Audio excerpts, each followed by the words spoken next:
Hi, I'm Des from the Safety Fire. I'm Laurie, I play bass in the Safety Fire. Sweet. And can you describe your band? Progressive jokes.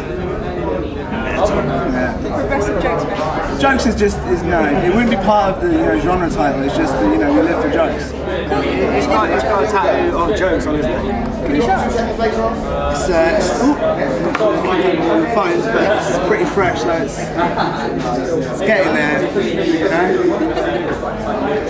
I hear that one of the bands practicing tattoos. Yeah, that's who did this tattoo. Indeed. Yeah, he's Joe, the other guitarist. He's been maybe for the last 6 months as a tattoo apprentice. So. Yeah, he just started work on it. So soon enough, all of us will be our bodies will be ruined by it. If you had to choose a tattoo, what would you want apart from one you've got? Let me think about that. Maybe a really well done portrait of Prince on my left chest. I don't know, when MySpace was still about, the first time I ever wrote anything like about bulletins or whatever, I was massively spasticated. Just wrote, "We are a bullet." I don't know what I was trying to say. And we've been joking about it for years. About what, 6 years? 6 years, yeah. And I was thinking of just getting "We are a bullet" TSA. The safety. Oh yeah, I knew that. Just testing us, obviously. Yeah. Just make sure you know your name. I think I was on your MySpace side, and I believe that you mentioned that you had a well commissioned band. I would say so. Maybe not today. Been at the festival for but at the same time, I think all of us care about our hair or something else. General hair health. So you have to worry about these things. I think the reviews will start to close them down. Definitely dependent on how well his hair flicks about. What do you use? It's a mix of papaya and mango conditioner. So when you go back to stage, do you emit this aroma to the crowd? There's generally an aroma of men in the crowd which kind of overwhelms all of it, but I try to help the front row enjoy some kind of oral pleasure. Oral pleasure? That's the wrong word. Yeah, completely. Okay, man, we used to write later. If you could already impression the front row, you'd be in a awesome band. I'm sure lots of money. I'd be tired by then. It would be a terrible experience. And doing it for little pay as well. Everyone has rights. Indeed. So, assuming you don't already capture your audience, what's been your best show so far?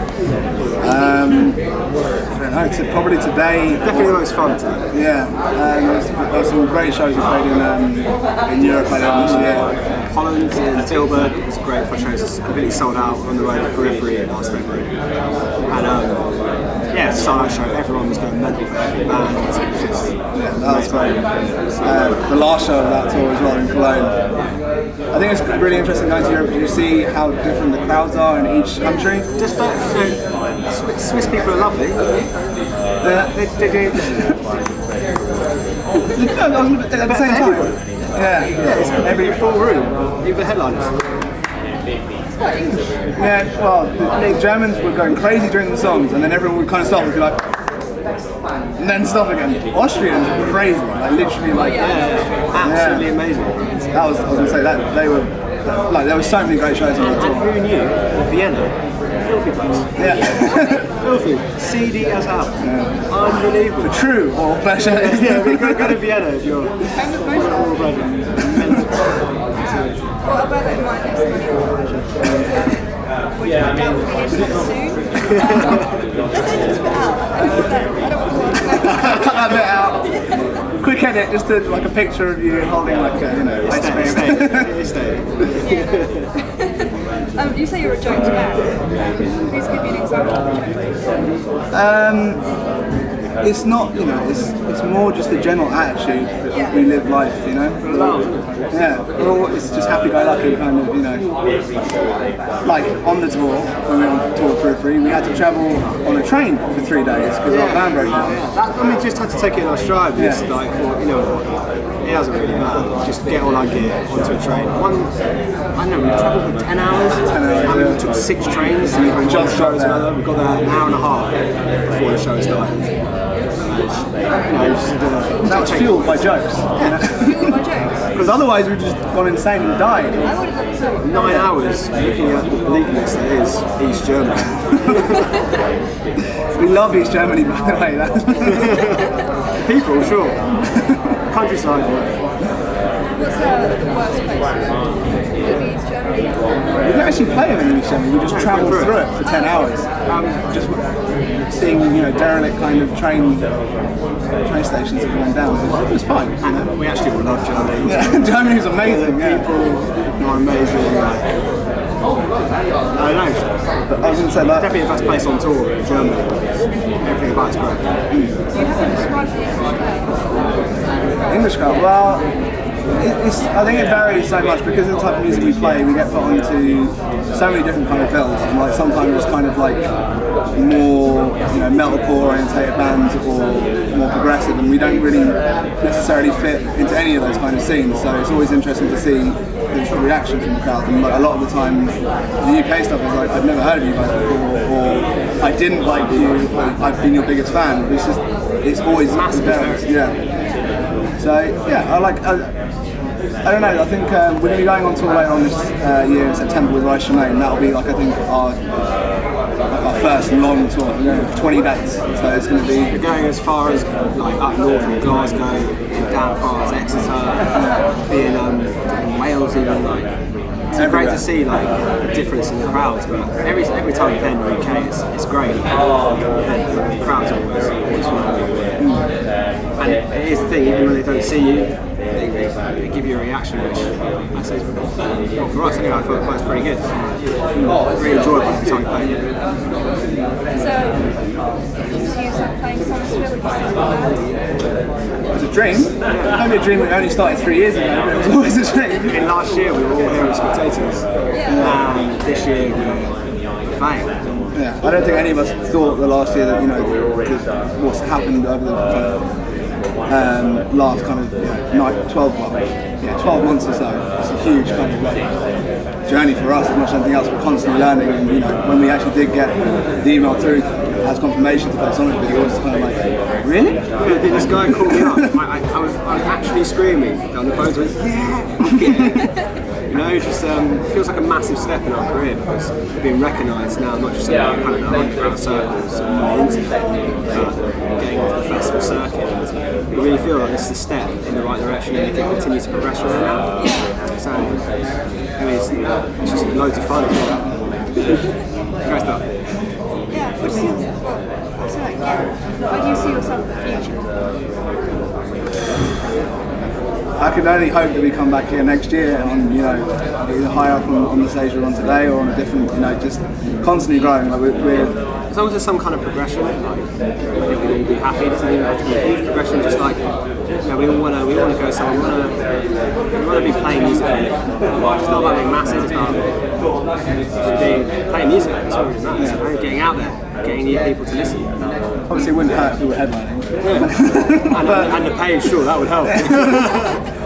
You say you're a progressive band. Where do you see yourself? Well, we've actually got a new album, our first album, which will be coming out later on this year. Release date is still to be confirmed, but we're constantly writing. We're constantly trying to explore kind of different areas of music, which we have so many influences. It's kind of like you can't really put it within one genre of music. I think that's why progressive metal has so much. You can go so far with it. There's so many progressive metal bands, so many things, and every single one of the players in the band listen to a huge variety of music, and we bounce off of it. It's not just metal, we listen to all kinds, like jazz, even as far as saying some pop, obviously predominantly metal. Yeah. Can you name me some examples that influence yourself? Outside of the metal sphere, like between the Buried and Me, Opeth, Mastodon, Khaki King, like I would even say stuff like Prince and Peter Gabriel, the kind of stuff that we grew up on, because to some extent that's where we've learned. Yeah, I think we've been very lucky. We've had parents, every single one of us who love music. So that means we all listen to other stuff. Like my family's massively into jazz, and I think there's definitely a jazz influence that comes out in our music. So, like Paul Chambers, I think is my favourite bass player. And nothing will change that. Friendship. Jokes. Yeah. We started this band when we were 15. As just basically, I've got a guitar. Yeah, I got a bass. Yeah. We were the first two guys in the band. We were in school. Didn't know what to together. do with them. It was just kind of like, you know, I've seen other people do this. And then it was, you know, maybe about 6 years of just kind of being like, okay, I think I know what I'm doing now. And, you know, we've grown so much.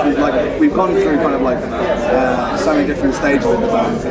So the Safety Fire's only really existed since 2006, but we've only really been working since 2009. Yeah, we were all at university for the last few years, so kind of like this downtime, but at the same time we grew so much, we had time to write and kind of think about what we're actually doing, and everything that goes with that. So yeah, it was great. It's great. Like Sean, our vocalist, and Joe, our singer, went to secondary school with us, and the drummer is actually a friend of mine from when I was 4.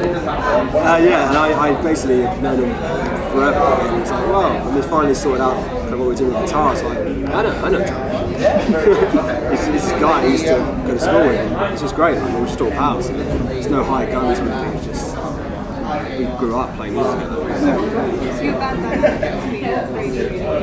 It's, yeah, I was going to say, I think a lot of bands who've gone on tour and play shows are always surprised just how closely knit we are. Like, it is pretty much like love at this point. And I think it'd be very difficult to kind of like to integrate a new member to some extent. If someone left, it'd kind of be like Would you still be the Safety Fire? Would you change your name? it's actually hard to say. Yeah. It's really hard to say because we aren't just a collective of musicians. We're a collective of really close friends. Would it be the Safety Fire? I think it could be the Safety Fire. Hopefully that won't happen. Happy what happened. I'm drunk. After many months of being like, we need a name, and it kind of just like, it was 85 and everyone was like, okay, that's fine. No real reason. I think it works. It doesn't really give too much away of what we sound like, nor does it give any connotation of what we could possibly sound like. So, the name's a name. It could be something really pretentious and then, yeah, that's a problem. Yeah, like, there's bands like, you know, I don't know, if you came into a room with a bunch of people and said, what do you think of the name Tool? Everyone would be like, no. But it's because the music that's behind the name which kind of like really makes the band name as much as anything else. So, you know, I think over the next few years we'll hopefully cement that. So. Not comparing us as good as Tool. No arrogance. Is there a question?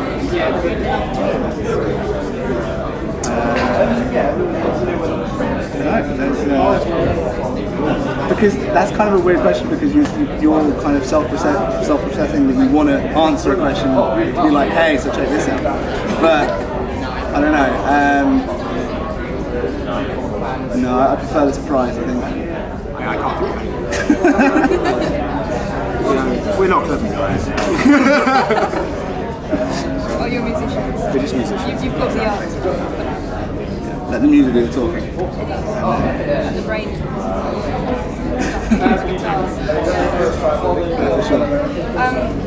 Thanks for the interview. It was great. Thanks very much. Yeah, it's been fun. We'll have yourself some more biscuits. Enjoy the rest of summer. Yeah, Thank you very much. Cheers.